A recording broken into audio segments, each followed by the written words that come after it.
Something that I saw very interesting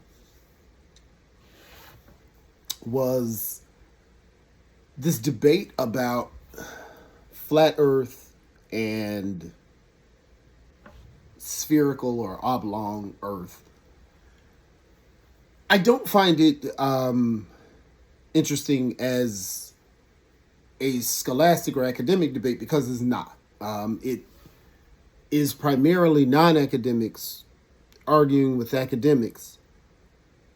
So it's not a lot of value in I feel this or I read this.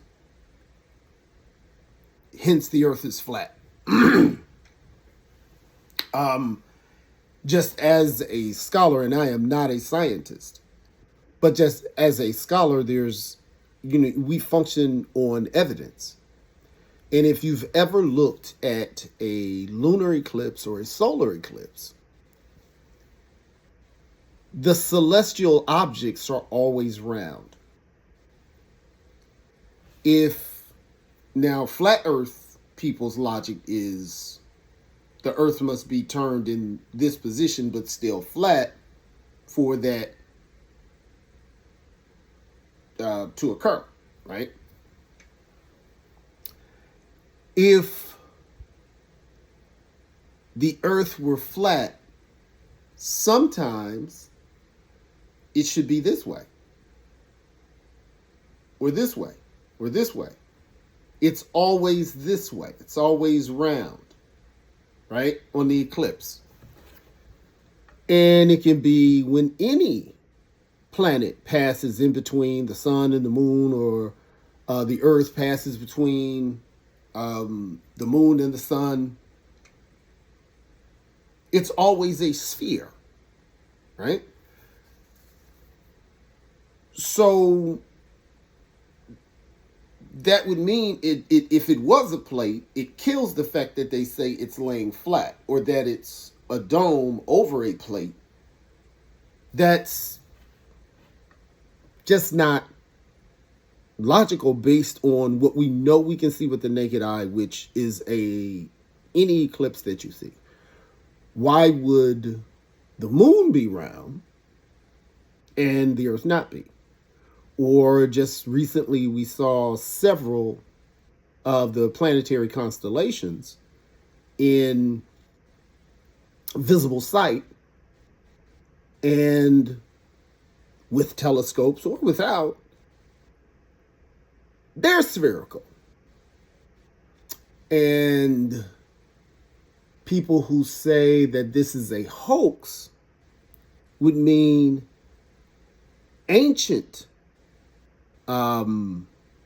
civilizations were in on the hoax, because there have been representations of the solar system for thousands of years, going back to Sumeria, the first, civilization, in Egypt, on each continent, there is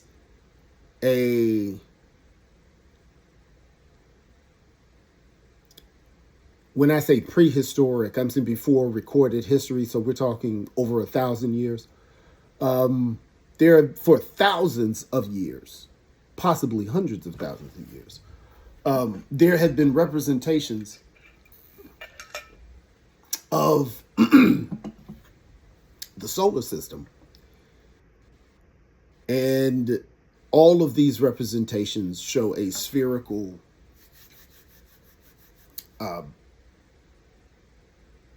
celestial body.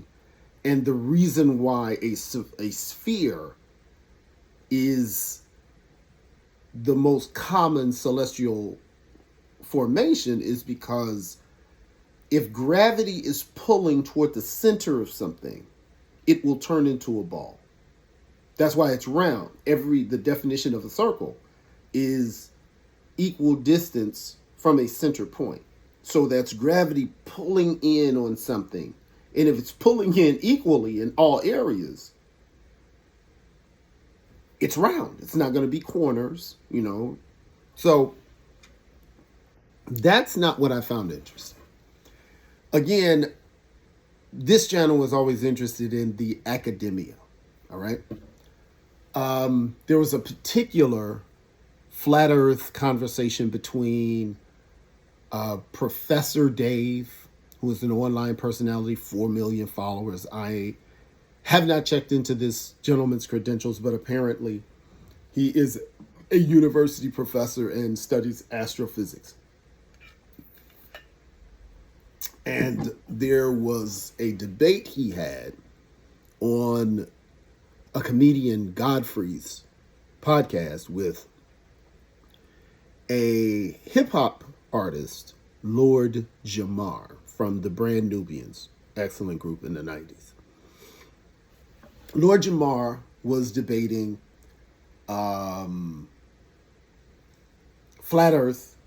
Obviously, Professor Dave, the astrophysicist, is arguing with basic science the issues of weight, gravity, buoyancy, and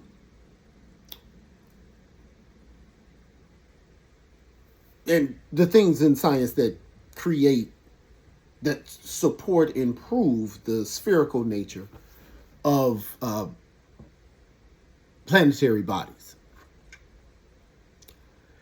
And I didn't realize what a huge debate this flat Earth thing is. I find it odd in itself. I mean, number one, what difference does it really make? Number two, if you as a flat earther feel that there is a hoax, telescopes are not very expensive. Access to good telescopes is not very hard, especially if your worldview is based on this.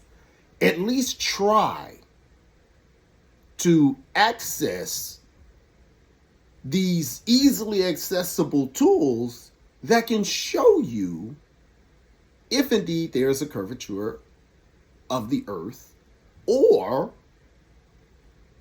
what other planets look like, as opposed to looking at pictures and saying they're fake. If you get onto a telescope, or you purchase one, or you buy one from somewhere and take it back, if it's that important for you to get on the internet and raise all this money and call people names and be rude and do all this stuff, check first and look and see, what do these celestial bodies look like with your own eye? When certain planetary alignments happen, this planet is closest to our view as it ever been, look at it. But these people are not doing that. Everything's fake. Everything's a hoax. I don't understand how the conversation doesn't stop with the eclipses. I just don't understand that. If we agree that there are things turning,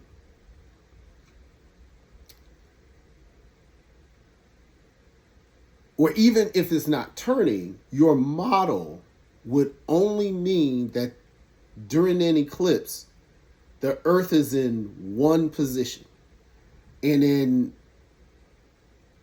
even with that logic, that means the Earth would be flat upright, not flat downright like they say, or it would be like a D laying on its back. So this is something that is not a debate. This is something that can be just really disproved with logic, that you can see every day. You know, why is the phases of the moon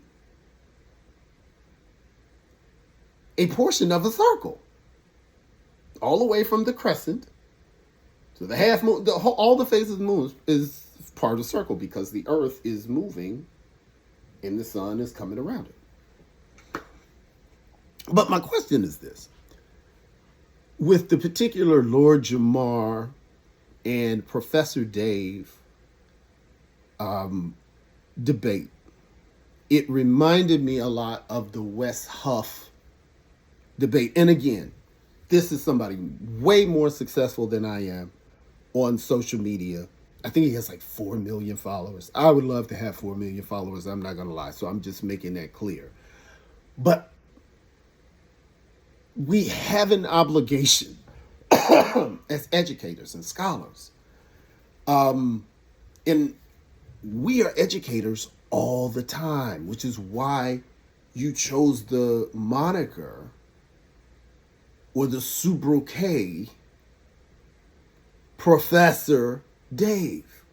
Now, I don't know where this guy is a professor, or if he is a professor. I think that would be major problems with his university. Now, if he's got 4 million followers, he's probably not a professor anymore, because his more lucrative investment would be in his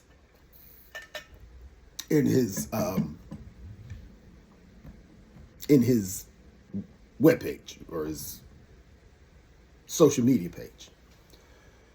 That being said, if you put professor behind your name, as a professor, I hold you to a particular expectation, and it is never our job as professors or scholars or PhDs or whatever, because just because you are a professor, it doesn't mean that you are a PhD. So it doesn't mean that you have a doctorate. You can have a master's degree and be a professor.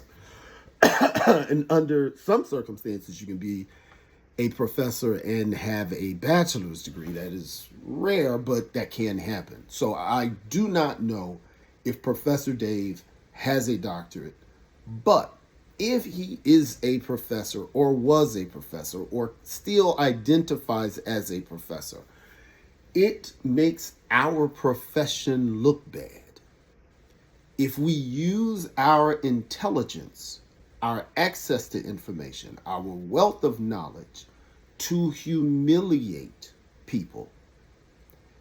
That is not becoming of our field and placement in society. We are the truth tellers. Even if we're wrong, that's our intention. And we are the inspiration to the next group of truth tellers. And we have to understand that with that responsibility that we have as truth tellers, our obligation to society is to inspire creative thinking, free thinking. So stupid, dumb, profanity, anything that you would not do in a state university classroom, why are you doing it online? Even if they're ignorant, because Lord Jamar did not represent himself well in his own account of facts. And I believe Malcolm X said the first person that resorts to profanity in the debate is generally the person who has run out of information.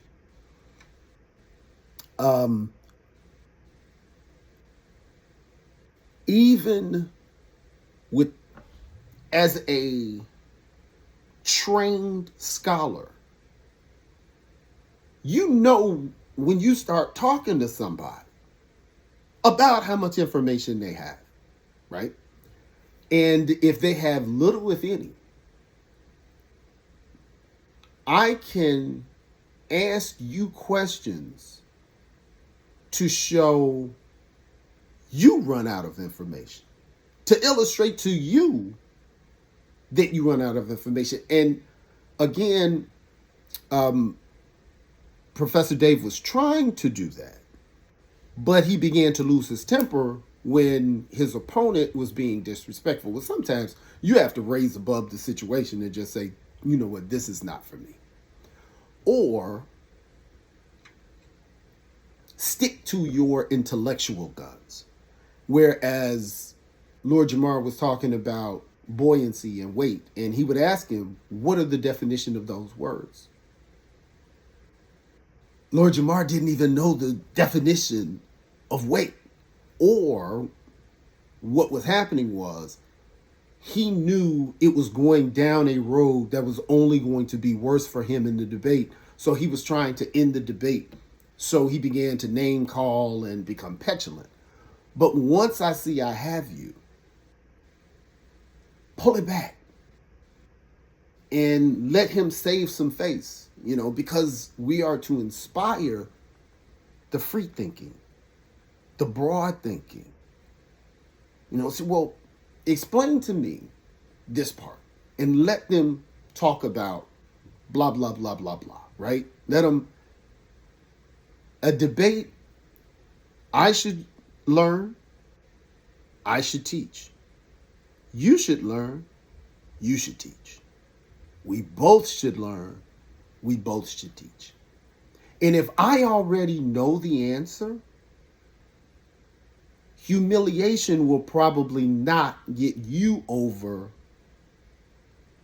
the goal line. If I'm truly trying to give you something to think about, it'll probably be better if I allow you to maintain your dignity and process just the information. And I hate to see formally educated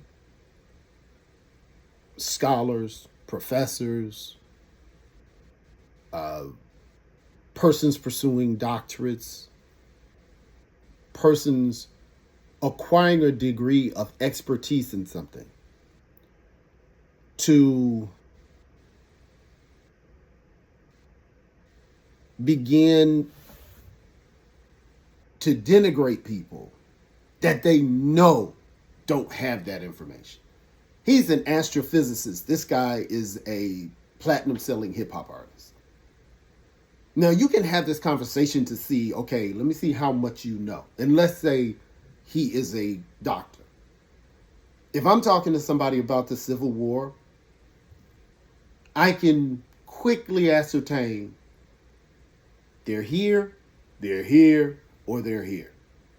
And Professor Dave has the professional obligation to do that. Okay, this is a conversation down here. I'm going to keep it here. But when scholars fall into the trap of name calling gets views, drinking alcohol on social media gets views, using profanity gets views, offensive behavior gets views. You're kind of going for the low-hanging fruit. And why did we go to school for all this time to go for the low-hanging fruit? We went high in our fields to get the high fruit. So, as far as information, he was the most knowledgeable. But as far as etiquette and respect as a teacher, I would say Professor Dave lost the debate. Lord Jamar, as far as information, lost the debate. As far as being an influencer, lost the debate.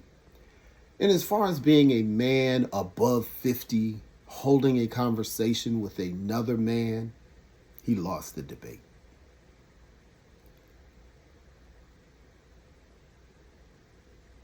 I don't have a problem with people using the word debate.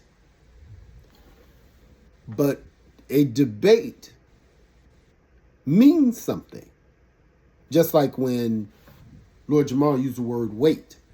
Well, weight has a definition in a place in science. Debate has a place. A debate is not an argument. And that's what people online don't understand. If you go to a basketball game and they start throwing jello on the court, that's not supposed to happen. And a basketball person is going to be upset because that is outside of the realm of expectation. That's how I feel when I see a debate. A debate used to start with shaking hands, just like a chess game. We play our game and use our strategies. And whoever ends up knocking over the king, you extend your hand and you shake hands. That's a debate. At no point do I start talking about your family or profanity, or there's a moderator that enforces etiquette.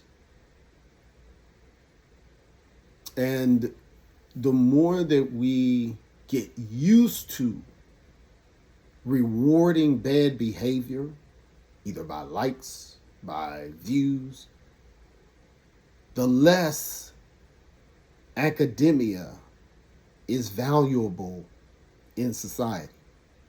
When the educated act like the uneducated, when the classy acts like the classless, when the knowledgeable acts like the foolish,